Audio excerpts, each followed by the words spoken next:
একজন ধর্মভীরু বাবার অত্যন্ত সাদাসিধে এবং সাধারণ প্রকৃতির মেয়ে সারস্বতী, যাকে সবাই ভালোবেসে সারু বলে ডাকে। ছোটবেলা থেকেই সে তার বাবার অত্যন্ত কড়া শাসনের মধ্যে বড় হয়েছে, কিন্তু ভাগ্যের নির্মম পরিহাসে তার জীবনে এমন এক ভুল বোঝাবুঝির সৃষ্টি হয় যেখানে খোদ সমাজই তার চরিত্র নিয়ে আঙুল তুলতে শুরু করে।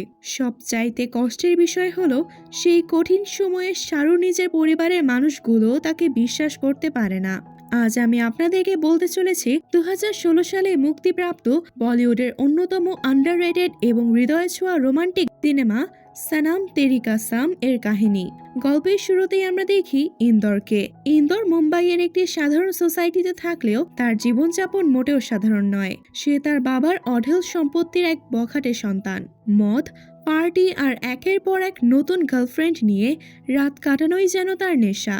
সোসাইটির মানুষ তাকে এড়িয়ে চলে। ঠিক তার উপরের তলায় থাকে এক রক্ষণশীল সাউথ ইন্ডিয়ান পরিবার। শারু হলো সেই পরিবারের বড় মেয়ে। আজকের দিনটা শারুর জন্য খুব গুরুত্বপূর্ণ ছিল, কারণ তাকে দেখার জন্য একটি পাত্রপক্ষ আসার কথা ছিল। কিন্তু অত্যন্ত সাধারণ চেহারা আর সাধারণ সাজগোজের কারণে সেই প্রস্তাবটিও বাতিল হয়ে যায়। এই প্রথম নয়, এর আগেও বহুবার এই একই কারণে শারুর বিয়ের সম্বন্ধ ভেঙে গেছে। শারুর ছোট বোন কাবেরী একজনকে পছন্দ করে এবং তাকেই বিয়ে করতে চায়, কিন্তু তাদের বাবা জয়রামের স্পষ্ট কথা, বড় মেয়ে শারুর বিয়ে না হওয়া পর্যন্ত ছোট মেয়ের বিয়ে সম্ভব না। বড় বোন বিয়ের পথে বাধা হয়ে দাঁড়িয়ে আছে ভেবে কাবেরী সবসময় শারুর প্রতি বিরক্ত থাকে। বাবার শাসন আর বোনের অবহেলায় শারু নিজের জীবন নিয়ে খুবই হতাশ হয়ে পড়ে। একদিন সকালে জয়রাম যখন কাজে বের হচ্ছিলেন, তখন তিনি দেখতে পান ইন্দোর তার ফ্ল্যাটে এক মেয়ের সাথে অশালীন অবস্থায় আছে। এই দৃশ্য দেখে অত্যন্ত নীতিবান জয়রাম প্রচন্ড রেগে যান এবং সোসাইটি কমিটির কাছে অভিযোগ করেন। তিনি দাবি করেন যে এমন অসভ্য একটা ছেলে এই সোসাইটিতে থাকার যোগ্য নয়। তবে সোসাইটির লোকজন তাকে সতর্ক করে দেয় যে ইন্দোরের সাথে ঝামেলায় না জড়ানোই ভালো, কারণ সে প্রভাবশালী বাবার সন্তান এবং মাত্র 14 বছর বয়সে নিজের আপন চাচাকে খুন করার অপরাধে জেল খেটেছে।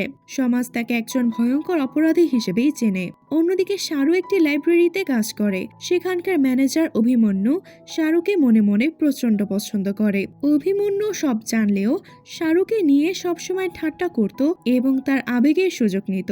একদিন পার্টিতে বাচ্চাদের বিনোদনের জন্য অভিমন্যু শারুকে একটি বিশাল ভাল্লুকের পোশাক পরতে বাধ্য করে।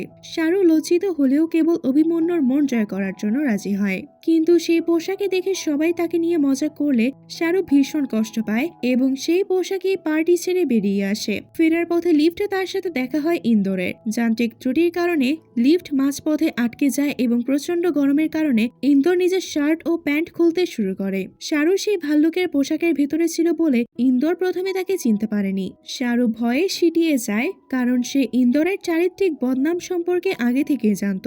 এক পর্যায়ে ইন্দোর যখন তাকে দেখতে পায়, সে অপ্রস্তুত হয়ে ক্ষমা চায়। পরদিন ইন্দোর শারু লাইব্রেরিতে যায় এবং এমন এক বইয়ের খোঁজ করে যা জেল থেকে ফেরা একজন মানুষের মনকে শান্ত করতে পারে। শারু ভেতরে ভেতরে ভয় পেলেও ইন্দোরকে একটি ভালো বই সাজেস্ট করে। শারুর এই অসাধারণ কিন্তু মায়াবী ব্যবহার ইন্দোরের মনে এক গভীর ছাপ ফেলে। এরপর থেকে ইন্দোর প্রায় লাইব্রেরিতে যেত কেবল শারুকে এক পলক দেখার জন্য, কিন্তু সমাজের চোখে সে অপরাধী বলে শারুর সামনে যাওয়ার সাহস পেত না। এরই মাঝে জয়রাম শারুকে হুমকি দিয়ে বলেন যে তিরুপতি থেকে এক আত্মীয়ের ছেলে তাকে দেখতে আসবে এবং শারুর ভালো লাগা না লাগার কোনো মূল্য নেই। জয়রামের ধর্মভীরতার আড়ালে লুকিয়েছিল এক চরম জেদ ও নিষ্ঠুরতা। শারু বুঝতে পারে নিজেকে পরিবর্তন না করলে সে কোনোদিন বাবার সম্মান কিংবা ভালোবাসা কোনোটিই পাবে না, আর এই পরিবর্তনের সিদ্ধান্তই তাকে নিয়ে যায় এক অজানা বিপদের মুখে। পরদিন রাতে অরুণ নামে এক ছেলে তার বন্ধু সঞ্জয়কে নিয়ে শারুকে দেখতে আসে, কিন্তু পাত্রটি আসলে শারুর ছোট বোন কাবেরীর বয়ফ্রেন্ডের বন্ধু। কাবেরী আর সঞ্জয় একে অপরকে ভালোবাসলেও শারুর বিয়ে হচ্ছে না দেখে তাদের বিয়ে আটকে আছে, তাই তারা এক প্রকার জোর করে অরুণকে রাজি করিয়ে নিয়ে এসেছে। কিন্তু অরুণ শারুকে দেখে সরাসরি নাকচ করে দেয়। সে বাইরে গিয়ে সঞ্জয়কে অপমান করে বলে, তুই নিজের জন্য সুন্দরী কাবেরীকে বেছে নিয়েছিস আর আমার জন্য এই সরস্বতী আন্টিকে ঠিক করেছিস। অরুণের এই নিষ্ঠুর কথাগুলো শারু আড়াল থেকে দাঁড়িয়ে শুনে ফেলে এবং তার দু চোখ বেয়ে জল গড়িয়ে পড়ে। বোনের খুশির জন্য সে সব অপমান সয়ে নিলেও কাবেরী উল্টো শারুর উপর চড়াও হয়। সে কান্নাকাটি করে হুমকি দেয় যে শারুর বিয়ে না হলে সে সঞ্জয়ের সাথে পালিয়ে যাবে। শারু তাকে শান্ত করার চেষ্টা করে এবং নিজের বাবার সম্মানের দোহাই দিয়ে কথা দেয় যে সে খুব দ্রুত নিজের জন্য কোনো ব্যবস্থা করে নেবে। এরপর একদিন একটি ম্যাগাজিন পড়ে শারু জানতে পারে বিখ্যাত মেকওভার আর্টিস্ট রুবি মালহোত্রার কথা, যে কিনা সাধারণ মেয়েদের একদম বদলে দিতে পারে। শারুর মনে পড়ে যায় কিছুদিন আগে ইন্দোরের ফ্ল্যাটে সে যে মেয়েটিকে দেখছিল সেই হলো এই রুবি। শারু রুবির অ্যাপয়েন্টমেন্ট নেওয়ার চেষ্টা করে ব্যর্থ হয়, কারণ রুবি তখন খুবই ব্যস্ত ছিলেন। নিরুপায় হয়ে শারু গভীর রাতে লুকিয়ে নিচতলায় ইন্দোরের বাসায় যায় এবং তাকে অনুরোধ করে যেন রুবিকে বলে তার একটা অ্যাপয়েন্টমেন্টের ব্যবস্থা করে দেওয়া যায়। শারুর মতো একজন সাদাসিধে মেয়েকে মাঝরাতে নিজের ঘরে দেখে ইন্দোর অবাক হয়ে যায়। তারা যখন কথা বলছিল ঠিক তখনই নেশাগ্রস্ত অবস্থায় রুবি সেখানে হাজির হয়। ইন্দোর আর শাহরুখকে একসঙ্গে দেখে রুবি ভুল বোঝে এবং ঈর্ষায় অন্ধ হয়ে তাদের দিকে কাচের বোতল ছুঁড়ে মারে। শাহরুখকে বাঁচাতে গিয়ে সেই বোতলটি ইন্দোরের পিঠে লাগে এবং তার পিঠ ক্ষতবিক্ষত হয়ে রক্ত ঝরতে শুরু করে। ইন্দোর কোনো মতে পরিস্থিতি সামাল দিলেও হাসপাতালে যেতে রাজি হয় না। শাহরুখ অনুতপ্ত বোধ করে এবং ইন্দোরের সাথে ওষুধ কিনতে বাইরে যায়। পথে এক পুলিশ অফিসার তাদের দেখে সন্দেহ করে এবং জিজ্ঞাসাবাদের জন্য থানায় নিয়ে যেতে চায়। শাহরুখ তখন পুলিশের কাছে সব সত্যি খুলে বলে এবং রুবির পাগলামির কথা জানায়।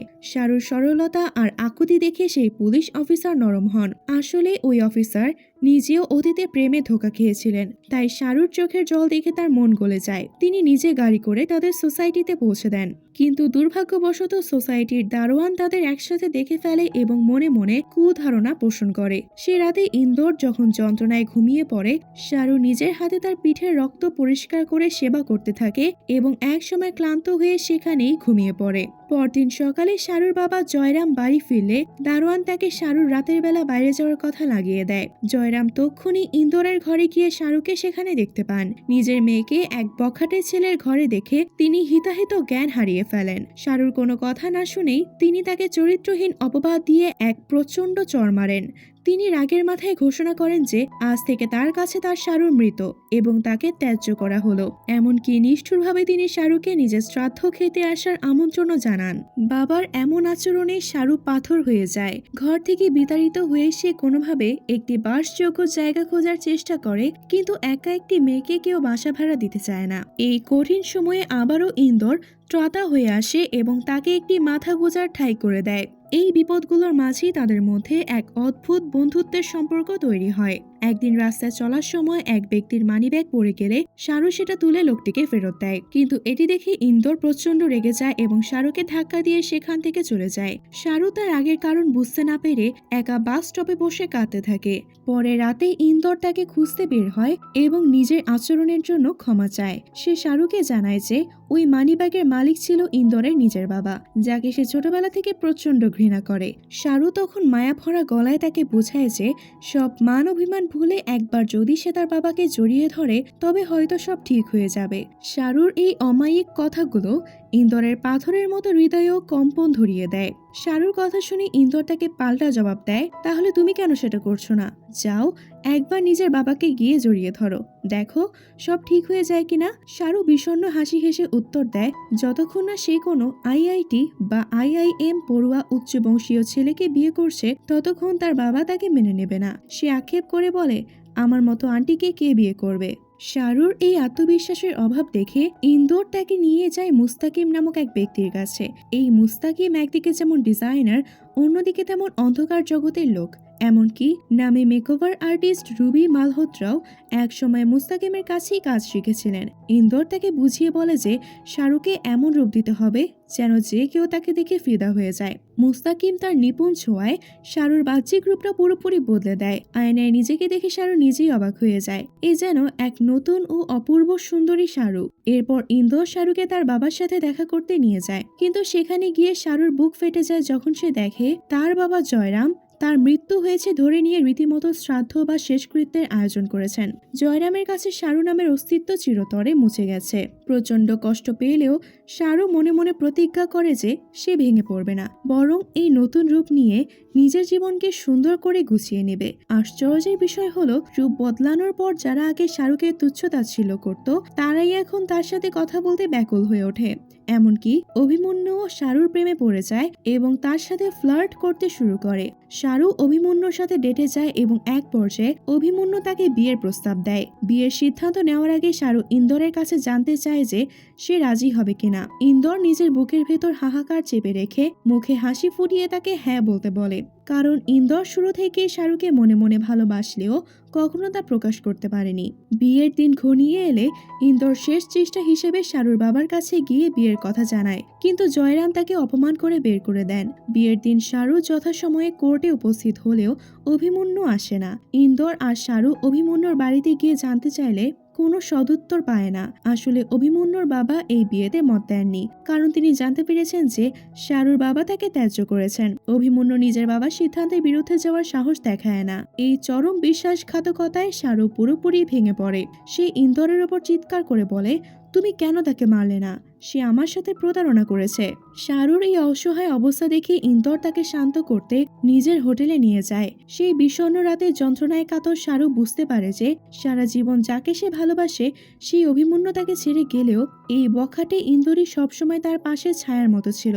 আবেগের আতিশয্যে তারা দুজনেই নিজেদের উপর নিয়ন্ত্রণ হারিয়ে ফেলে এবং একে অপরের সাথে অত্যন্ত ঘনিষ্ঠ হয়। তারা শারীরিক ও মানসিকভাবে একাত্ম হয়ে পড়ে। কিন্তু পরদিন সকালে ইন্দর ঘুম থেকে উঠে দেখে শারু নেই, শুধু একটি চিরকুট পড়ে আছে। সেখানে লেখা ছিল, অভিমন্যু এসেছিল, গত রাতের জন্য ক্ষমা চাইবো নাকি ধন্যবাদ দেব বুঝতে পারছি না, তবে তোমার আর আমার জীবনের পার্থক্য অনেক বেশি, গত রাতের কথা ভুলে যাওয়াই ভালো। এই লেখা পড়ে ইন্দর অপমান আর রাগে নিজের ফোন ভেঙে ফেলে। সে মনে করে শারু অন্যদের মতো তাকে কেবল ব্যবহার করেছে। সে শহর ছেড়ে চলে যাওয়ার সিদ্ধান্ত নেয়। সোসাইটি থেকে নিজের জিনিসপত্র গুছিয়ে নেওয়ার সময় শারুর মায়ের সাথে ইন্দরের দেখা হয়। মা তার হাতে কাবেরীর বিয়ের কার্ড দিয়ে অনুরোধ করেন যেন সেটি শারুর কাছে পৌঁছে দেওয়া হয়, কারণ শারু তাদের ফোন ধরছে না। মায়ের কান্না ভেজা মুখ থেকে ইন্দর কথা দেয় যে সে শারুকে খুঁজে বের করবেই। সে লাইব্রেরিতে গিয়ে জানতে পারে শারু অনেকদিন কাজে আসছে না। অভিমন্যুকে জেরা করলে সে জানায় যে তাদের শেষবার যখন দেখা হয়েছিল তারপর থেকে শারু নিখোঁজ। তবে অভিমন্যু শহর থেকে দূরে এক দক্ষিণের গ্রামের কথা উল্লেখ করে। ইন্দর বুঝতে পারে শারু তাকে যা লিখেছিল সব মিথ্যা ছিল, এর আড়ালে বড় কোনো সত্য লুকিয়ে আছে। অবশেষে সেই নির্জন গ্রামের এক জঙ্গলের ধারে ইন্দরের সাথে শারুর দেখা হয়। ইন্দর রেগে তাকে জিজ্ঞাসা করে কেন সে সবার থেকে পালিয়ে এখানে এসেছে। শারু অপরাধ বোধ নিয়ে জানায় যে ইন্দরের সাথে কাটানো সেই রাতটিকে সে ভুল মনে করছে এবং নিজেকে কলঙ্কিত ভাবছে। ইন্দর তাকে বোঝানোর চেষ্টা করে যে সে তাকে মন থেকে ভালোবাসে, কিন্তু শারু কিছুতেই তা মানতে চায় না। তর্কের এক পর্যায়ে হঠাৎ শারু জ্ঞান হারিয়ে ফেলে এবং তার নাক দিয়ে অনবরত রক্ত ঝরতে শুরু করে। আতঙ্কিত ইন্দর তক্ষুনি তাকে কোলে তুলে নিয়ে ডাক্তারের কাছে নিয়ে যায়। ডাক্তার জানান যে শারুর মস্তিষ্কে এক মারাত্মক টিউমার বাসা বেঁধেছে এবং তার হাতের সময় খুবই কম। আরও একটি চাঞ্চল্যকর তথ্য সামনে আসে, শারু এর আগেও অভিমন্যুর সাথে এই হাসপাতালে এসেছিল, অর্থাৎ অভিমন্যু আগে থেকে জানতো শারু মৃত্যুর পথযাত্রী। ক্ষোভে ফেটে পড়ে ইন্দর অভিমন্যুকে জেরা করলে অভিমন্যু স্বীকার করে যে তাদের বিয়ের আগে মেডিকেল টেস্টে এই রোগ ধরা পড়ে। শারু নিজেই চেয়েছিল এই সত্য গোপন রাখতে, যাতে অভিমন্যু তাকে করুণা না করে। অভিমন্যু বিয়ের প্রস্তাব ফিরিয়ে নিয়েছিল কারণ সে শারুর এই অনিশ্চিত জীবনের বোঝা নিতে চায়নি। ইন্দর বুঝতে পারে শারু কেন নিজেকে সবার থেকে দূরে সরিয়ে নিয়েছিল। নিজের কষ্ট আড়াল করে সে সবার কাছ থেকে বিদায় নিতে চেয়েছিল। এদিকে শারুর বোন কাবেরীর বিয়ে হয়ে যায় এবং ইন্দর শারুকে নিজের বাসায় নিয়ে আসে। শারু তার বোনের বিয়ের খবর শুনে কান্নায় ভেঙে পড়ে। সেই রাতেই ইন্দর তাকে বিয়ের প্রস্তাব দিলে শারু তা প্রত্যাখ্যান করে। সে বলে, আমি চাই না আমাকে পাওয়ার আনন্দের চেয়ে আমাকে হারানোর যন্ত্রণা তোমাকে বেশি কষ্ট দিক। শারুর অবস্থা আরও আশঙ্কাজনক হলে তাকে হাসপাতালে ভর্তি করা হয়। ইন্দর একদিন নেশাগ্রস্ত অবস্থায় শারুর বাড়িতে গিয়ে দেখে জয়রাম তার মেয়ের ছবির উপর মালা দিয়ে রেখেছেন। ইন্দর সেই মালা ছিঁড়ে ফেলে এবং জয়রামকে হুঁশিয়ার করে দেয় যে শারু তার কাছে এখনো জীবিত। পরদিন সকালে জয়রামের অভিযোগে পুলিশ ইন্দরকে গ্রেফতার করে। এদিকে হাসপাতাল থেকে ছাড়পত্র নিয়ে শারু সোজা লাইব্রেরিতে চলে যায়। সেখানে সে ইন্দরের নেওয়া পুরনো বইগুলোর ভেতরে লুকোনো ছোট ছোট চিঠি পায়। প্রতিটি চিঠিতে হৃদয়ের না বলা ভালোবাসা আর অব্যক্ত আবেগ ফুটে উঠেছিল। শারু বুঝতে পারে ইন্দর তাকে শুরু থেকেই নিঃস্বার্থভাবে ভালোবেসে এসেছে। অন্যদিকে ইন্দর পুলিশের হাত থেকে পালিয়ে শারুর কাছে লাইব্রেরিতে ফিরে আসে। শারু তাকে প্রশ্ন করে, তুমি যদি আমাকে ভালোই বাসতে তবে অভিমন্যুর সাথে আমার সম্পর্ক মেনে নিলে কেন? ইন্দর উত্তর দেয়, তোমার বাবা আমাকে একজন অপরাধী মনে করতেন। আমি চাইনি তুমি একজন খুনিকে বিয়ে করে সারা জীবন লজ্জিত হও। তখন শাহরু তার শেষ ইচ্ছা প্রকাশ করে। মৃত্যুর আগে সে ইন্দোরের স্ত্রী হিসেবে স্বীকৃতির মর্যাদা নিতে চায়। এরপর ইন্দোর জয়রামের বাড়িতে গিয়ে চূড়ান্ত হুমকি দেয় যে যদি তারা শাহরুখের স্বীকৃতি না দেয় তবে সে জীবন নিতেও দ্বিধাবোধ করবে না।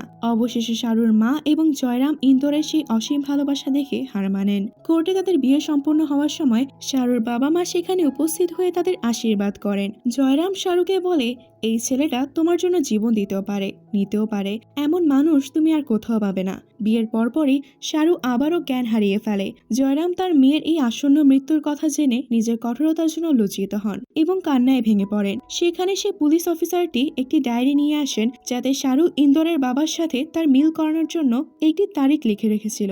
শাহরুর শেষ ইচ্ছা রাখতে ইন্দোর অনেক বছর পর তার বাবার সাথে কথা বলতে যায়। সে জানায় কেন সে 14 বছর বয়সে জেল খেটেছিল। আসলে সে তার পালিকা মাকে তার চাচার হাত থেকে বাঁচাতে গিয়ে দুর্ঘটনাবশত খুনটি করেছিল, কিন্তু নিজের বাবার উপর ভরসা করে সে দোষ নিজের ঘাড়ে নিয়েছিল। কিন্তু তার বাবা আইনের অন্ধটানে নিজের ছেলেকে বুঝতে পারেননি। আজ শাহরুর অনুরোধে ইন্দোর তার বাবাকে ক্ষমা করে দেয় এবং বাবা ছেলের দীর্ঘদিনের দূরত্ব ঘুচে যায়। হাসপাতাল থেকে ফিরে ইন্দোর শাহরুকে জড়িয়ে ধরে কাঁদতে থাকে। শাহরু ইন্দোরের বুকে মাথা রেখে শেষ নিঃশ্বাস ত্যাগ করে।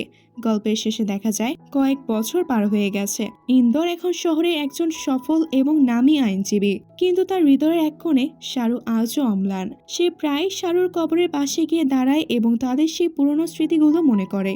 যে শাহরু তাকে বখাটে থেকে এক দায়িত্বশীল মানুষে পরিণত করে দিয়ে গেছে, সেই শাহরু এখন ইন্দোরের জীবনে এক চিরস্থায়ী অধ্যায় হয়ে থেকে গেছে। আর এভাবেই এক করুণ পরিণতির মাধ্যমে শেষ হয় ইন্দোর আর শাহরুর এই অমর প্রেমের গল্প। মুভিটির শেষটা আমি গ্যারান্টি দিয়ে বলতে পারি সবাইকে ইমোশনাল করে দিয়েছে। সত্যিকারের ভালোবাসাগুলো এমনই হয়। মুভিটির কাহিনী আপনাদের কাছে কেমন লাগলো সেটা কিন্তু অবশ্যই কমেন্টে জানাবেন। আর পরবর্তী কোন হিন্দি মুভিটির এক্সপ্লানেশন দেখতে চান সেটাও জানাতে পারেন কমেন্ট বক্সে। ধন্যবাদ।